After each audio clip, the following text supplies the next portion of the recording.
Hi everyone, today's lecture is about typology. And typology is the subfield of linguistics that studies how linguistic structures pattern across languages. And of course, in this class we'll be focusing on those patterns that deal with sounds and sound structures.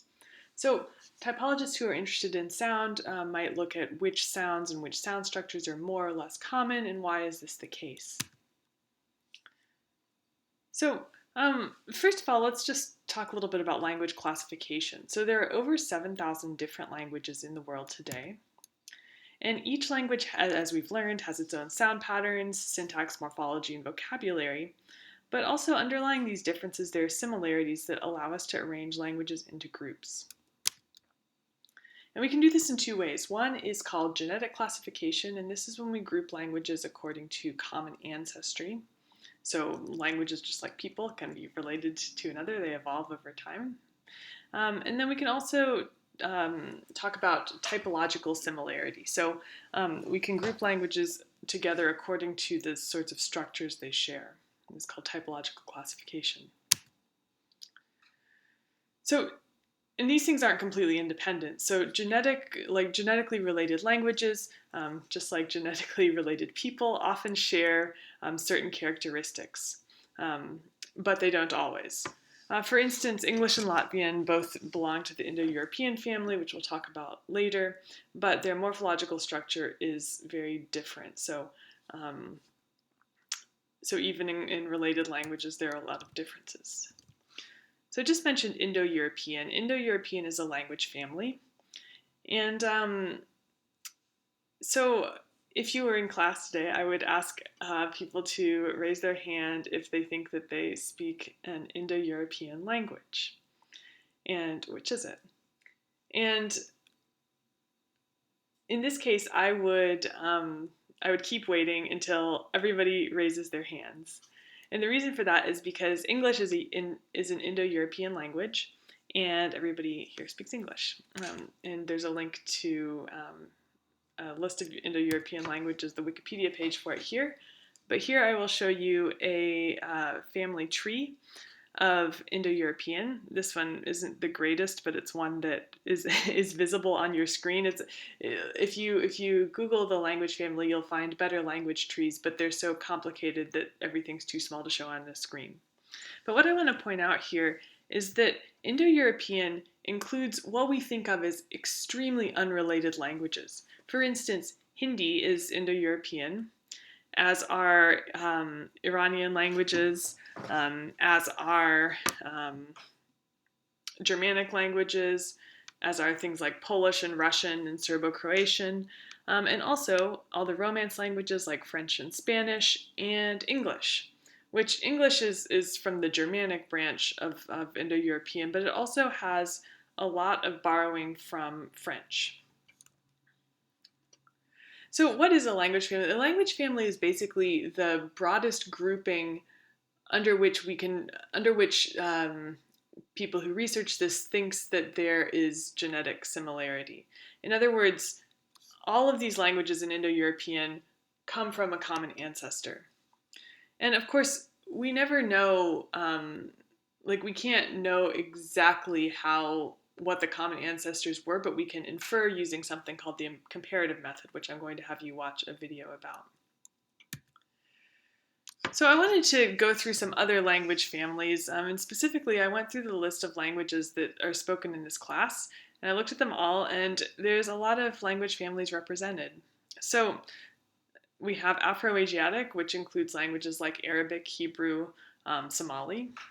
Austroasiatic, which includes Khmer and Vietnamese.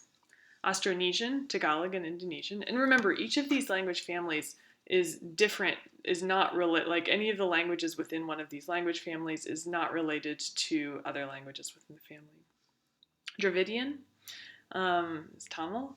Indo-European, there's a whole bunch of different languages, again, that you might think are quite different. It's not because there are more Indo-European languages necessarily, it's just that they happen to be well represented in this class. And then also Sino-Tibetan, which includes Mandarin, Cantonese, Taiwanese. And then there are also some languages which, I have them at the bottom here, is Japanese and Korean, which don't really seem to be related to other languages. Now, sometimes there's a little controversy surrounding some of these, but there's not clear evidence that they have relations to other languages.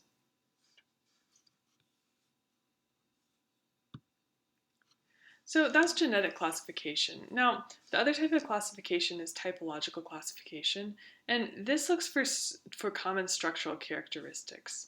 And one interesting thing about this is that it looks to establish whether there might be absolute universals and universal tendencies. And what that means is, are there things that are common in all languages, or are there restrictions that are present? Like, is it impossible for a language to have some specific sound structure? That would be an absolute universal. Or universal tendency is something like, well, languages tend to do this. So we've already talked about that a little bit. So in terms of looking at the distribution of different features, just a little trivia here. What percentage of the world's languages have phonemic tone contrasts, meaning that a change in tone can change the word meaning? And I would ask you to vote on this if you were in class. And it might surprise you to see that the answer is 42%. So actually almost half of the world's languages have phonemic tone contrasts. And this is a map of basically all of the languages that are recorded in a big atlas of language structures, which I'm going to show you in a minute. And it's divided into languages with no tones, which are the white dots, a simple tone system, and by simple tones in this case they mean just two different tone levels, high or low, or a complex tone system with more multiple tones. And you'll see that a whole bunch of languages have a simple tone system, and quite a few have a complex tone system as well. So it's not something super rare. Actually, almost half of the world's languages have tone. Okay. What percentage of the world's languages have interdental fricatives, do you think? 2%, 7%, 33%, or 80%? Now, we've talked about how this is rare, so you might think it's 2 or 7%, and indeed it's 7% of the world's languages have interdental fricatives. And here's a map. This is a map of sort of a random assortment of uncommon sounds. So what we want to focus on here is what they call TH sounds, which is this red circle. So there's 40 languages out of the, 500 something listed here. So if we look, and also these other red ones have clicks, pharyngeals, and interdentals. So all of the red are the red languages are those that have interdental, and you'll see that it's not really that many. Now, both of these maps I've been showing you are from what's called the World Atlas of Language Structures. And this is a really neat resource where you can look at a whole bunch of different features. So in this case, I showed you, this was the unusual consonants feature, and you can click on them and you can see maps of all the languages and whether or not they have a given feature. So I encourage you to check that out. Okay, so now I'm going to talk about universals involving vowel systems. So just to refresh your memory, this is the IPA vowel chart. We've mostly focused on English vowels, but this is all of the cardinal vowels. And remember, on the vowel chart, on this kind of vowel chart, actually we might not have talked about this a lot, so I wanted to highlight it. You can see that there's sort of pairs of vowels. So this is high front vowels, this is high back vowels, but there's two in each, right? So the ones on the left side, are all unrounded vowels, and the right side of each pair are all rounded vowels. So for each tongue position, you can have either rounded or unrounded in principle, right? Now, as you know, in English, I've circled the vowel inventory of English here, and so you can see that it doesn't use all of the vowels, but it has quite a few vowels. Actually, in the most common vowel inventory is a 5-vowel system, such as that found in Spanish, but also many other languages. These are the vowels E, A, A, O, and U. This 5-vowel system, the most common inventory. There are also languages with even fewer vowels, including a 3-vowel inventory. And one thing that's interesting is whenever there are only 3 vowels, they are always the same 3 vowels, which is E, U, and A. Most languages have systems of 3, 4, 5, 6, 7, 8, or 9 vowels. Fewer than 3 and more than 9 are rare. And A is the most common vowel, and then E and U follow as a close second. And as I mentioned, there's this E-U-A triangle.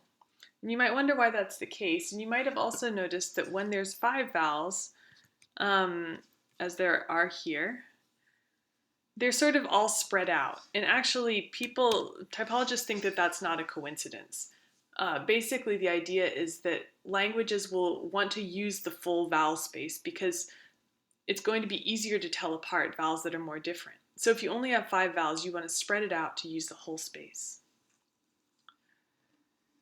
So in terms of rounding, front vowels are generally unrounded, and we see this in English, E, A, N, A. And high back vowels are generally rounded, or non-low back vowels, so A, O, and U, as we see in English. And low vowels are generally unrounded. So if we look at the world's most common vowel system here, we see that that tendency applies. The front vowels are unrounded, the back vowels are rounded. The opposite, where you have front rounded vowels and back unrounded vowels, is unattested, meaning no languages have it. And there's a reason for this, this